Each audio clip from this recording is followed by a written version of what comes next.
नमस्कार बच्चों, आज हम देखेंगे त्रिकोणमिति जिसे हम बोलते हैं ट्रिग्नोमेट्री। ठीक है जी, क्या बोलते हैं? ट्रिग्नोमेट्री।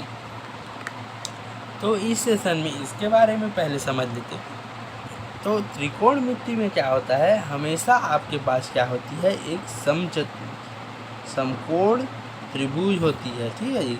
अब समकोण त्रिभुज में क्या होती हैं, समझिए ये ए है, ये बी है, ये सी है।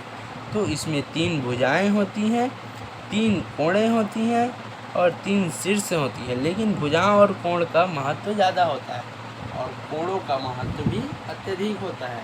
ठीक है, तो इन सभी को कैलकुलेट करने के लिए त्रिकोणमिति का उपयोग किया जाता है। ठीक है, तो त्रिकोणमिति का अर्थ ही क्या होता है, तीनों कोणों तथा भुजाओं का मापन। ठीक है, मेट्रिक मतलब होता है मापना, त्रिकोण मतलब होता है 3। ठीक है जी, इसका मतलब होता है मापन, मतलब मेजरमेंट करना। अब त्रिकोणमिति का मुख्य उद्देश्य जो है आपको यहाँ पर समझ आएगा। यदि एक त्रिभुज है, अब मान के चलो एक त्रिभुज है, उसकी भुजाएं और कोण ज्ञात हो और शेष जो भुजाएं और कोण है वो हल करना ज्ञात हो, मतलब आपको ज्ञात करना है। मान के चलिए ये दो भुजाएं दिए हैं, इनको ज्ञात करना है, तो आप त्रिकोणमिति विधि से आसानी से हल कर सकते हैं। त्रिकोणमिति में यह आपको प्रावधान मिलता है कि आप ये दोनों ज्ञात है या फिर ये दोनों ज्ञात है, तो ये वाला ज्ञात कर सकते हो, ये वाला ज्ञात कर सकते हो, ये वाला ज्ञात कर सकते हो। तो यहाँ पर समझिए, तो कोण जिसे आप ज्या के रूप में मानते हैं, तो इसमें 6 फंक्शंस होते हैं आपके। ठीक है जी, तो यहाँ पर देखिए, आपके पहला होता है वो होता है साइन, दूसरा होता है कॉस। ठीक है, तो इसको सभी को हम थीटा के रूप में क्यों लेते हैं, क्योंकि मान के चलिए यहाँ पर हमको थीटा ज्ञात करना है ना जी, सी में थीटा ज्ञात करना है। ये वाला हमको पता है, ये वाला पता है, थीटा पता है, तो आप किसी का भी मान आसानी से ज्ञात कर सकते हो।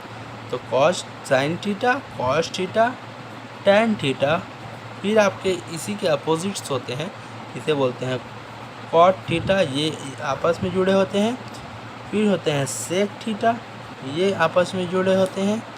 और एक और जो इसका जोड़ी होता है वो होता है कोसेक थीटा, ये दोनों आपस में अपोजिट्स होते हैं। ठीक है, अब इनका क्या होता है, साइन थीटा किसको बोलते हैं, तो ये वाला समझिए, ये है आपका आधार जिसको ए से डिनोट कर देते हैं। ये वाला जो है कर्ण है आपका, इसे के से डिनोट करते हैं। ये वाला जो है आपका लंब है, इसे एल से डिनोट करते हैं। तो आधार क्या होता है, लंब बटा कर्ण होता है। ठीक है, उसी प्रकार कॉस का क्या होता है, आधार बटा कर्ण होता है। और टैन का क्या होता है, लंब बटा आधार। लंब बटा कर्ण, लंब बटा कर्ण, आधार बटा कर्ण, आधार बटा कर्ण, लंब बटे आधार, लंब बटे आधार। इसको याद करने का एक आसान तरीका होता है एल ए एल अपॉन के ए। ठीक है, तो यहाँ पर क्या हुआ, एल ए एल जिसे हम लाल बोल सकते हैं, के सॉरी के ए है, उसको बोल सकते हैं कक्का। तो लाल बटा कक्का, ये वाला साइन, ये वाला कॉस, ये वाला टैन। अब इसके जब अपोजिट जाएंगे आप, तो क्या बोल सकते हैं, अक बटे लाल। ठीक है, तो आधार बटा लंब, इसको पलट देंगे आप, तो आधार बटा लंब, इसको पलट दीजिए, कर्ण बटा आधार, और इसको पलट दीजिए आप, तो आपको क्या मिलेगा, कर्ण बटा लंब। तो ये जो है कोसेक के होंगे, ये सेक के होंगे, ये कॉट का होंगे। तो आपको इस प्रकार से जो मिलते जाएंगे। तो कोण की सम्मुख भुजा जो होती है हमेशा ये वाली, ये जो होती हैं, ये होता है हमेशा लंब, नीचे जो होता है वो होता है आधार, जो तिरछी रेखाएं होती हैं वो होता है ये कर्ण। ठीक है, इसको बेस बोलते हैं, इसको परपेंडिकुलर बोलते हैं, इसको हॉरिजॉन्टल बोलते हैं। ठीक है, तो यहाँ पर देखिए, आपको एक समझ आ रहा होगा कि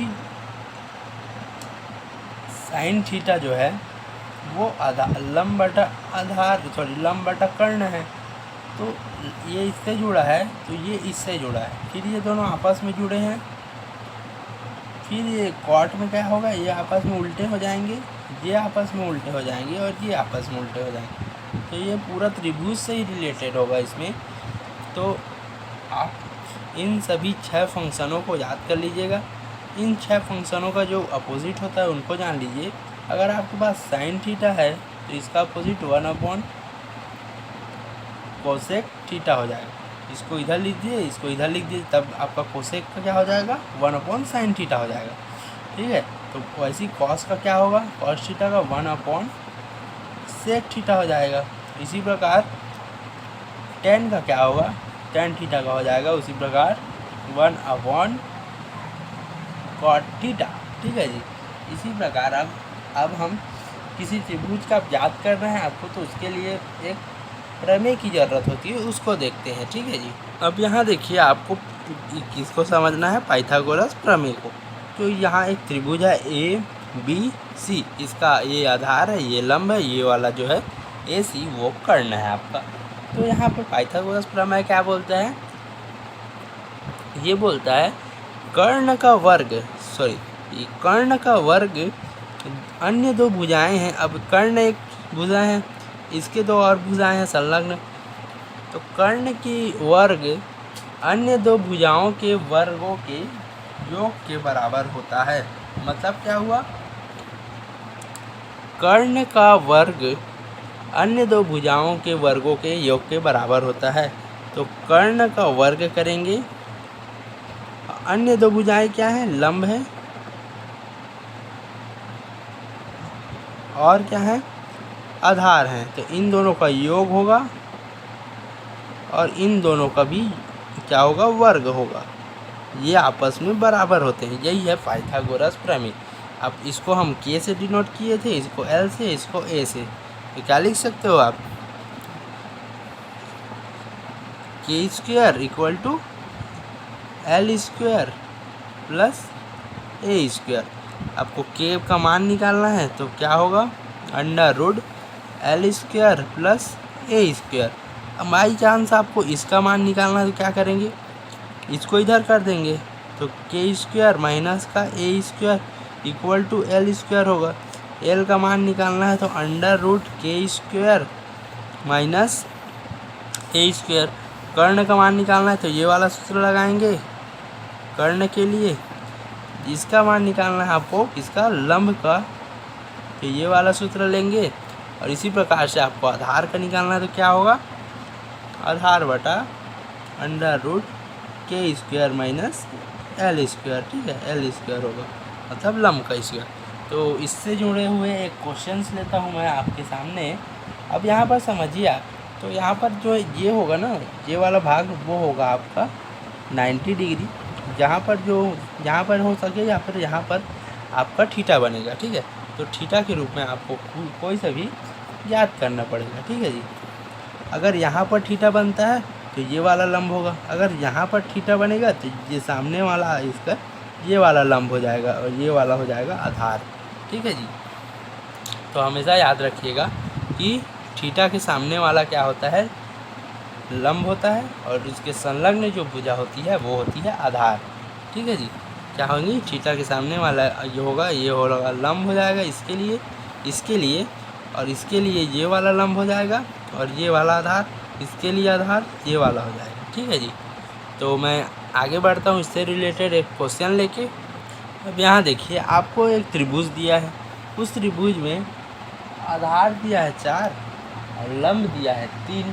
तो आधार जो है वो 4 है और लंब क्या है, 3 है।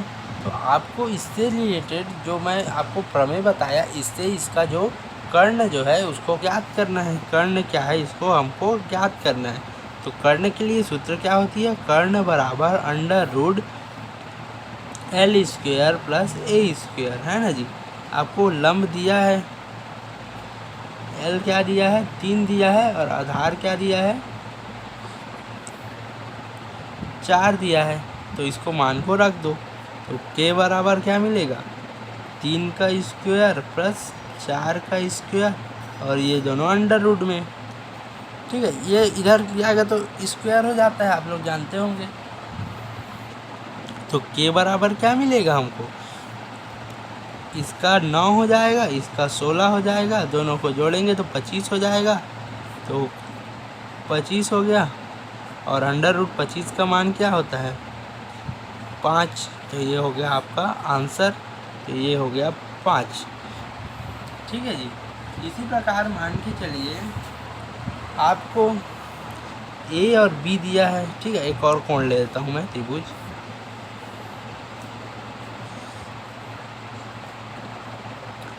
आपको ये दोनों दिए हैं। ठीक है, ये वाला है 3, ये वाला है 4, ये है पी क्यू आर। ठीक है जी।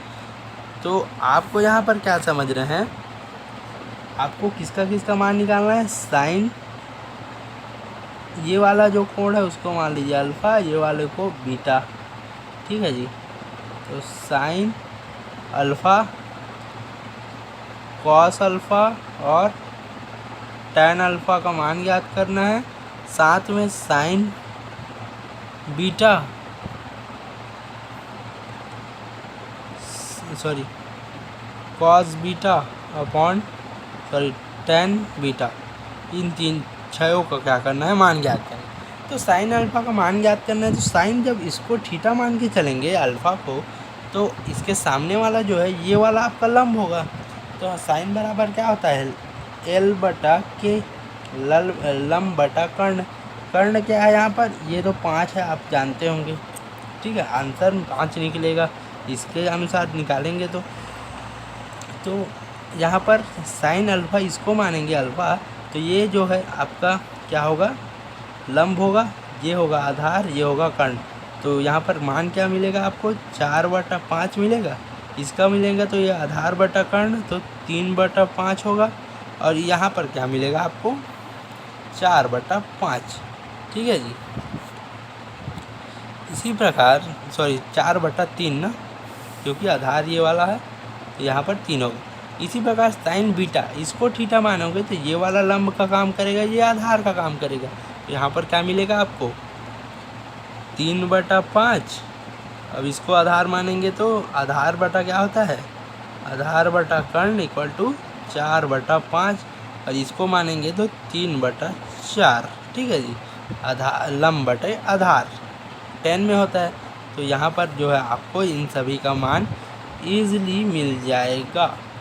तो इस प्रकार से आप अनेक क्वेश्चन, समकोण जो विधि है और आपका पाइथागोरस प्रमेय से मान निकाल सकते हो, और सभी साइन, कॉस, टैन, कॉट, सेक, कोसेक का सभी का मान आसानी से ज्ञात कर सकते हो।